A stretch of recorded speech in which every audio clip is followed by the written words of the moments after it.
రైతులకు big update. రైతులు రాష్ట్ర ప్రభుత్వం పెట్టుబడి సాయం కింద అందించే రైతు భరోసా నిధుల కోసం ఎదురుచూస్తున్నారు. రైతు భరోసా నిధుల జమపైన కీలక సమాచారం వచ్చింది. యాసంగి పనులు కొనసాగుతున్న వేళ సంక్రాంతికి రైతు భరోసా నిధులు జమ చేసేందుకు తొలుత నిర్ణయం తీసుకున్నారు.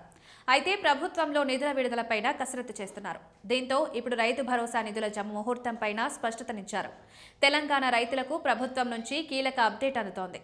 నవంబర్లో రబీ సీజన్ మొదలవగా ఆ సీజన్కు సంబంధించిన పెట్టుబడి సాయం ప్రభుత్వం ఇంకా అందించలేదు.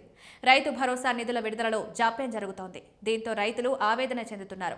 ఈ క్రమంలో తెలంగాణ రైతులు ఎప్పుడెప్పుడా అని ఎదురు చూస్తున్న రైతు భరోసా నిధుల విడుదలకు ఎట్టకేలకు ముహూర్తం ఫిక్స్ అయింది.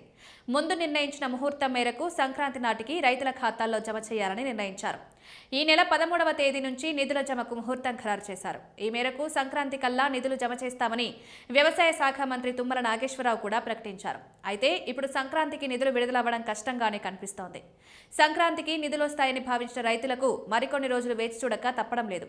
ప్రభుత్వం నుంచి అందుతున్న తాజా సమాచారం మేరకు జనవరి చివరి వారంలో రైతు భరోసా నిధులు ప్రభుత్వం విడుదల చేయాలని నిర్ణయించింది. జనవరి 26వ తేదీ నుంచి నిధులు రిలీజ్ చేయాలని నిర్ణయించినట్లు సమాచారం.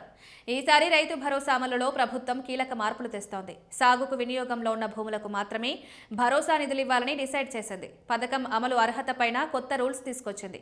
అయితే శాటిలైట్ సర్వే వల్ల రైతు భరోసా నిధుల విడుదలలో జాప్యం జరుగుతోంది.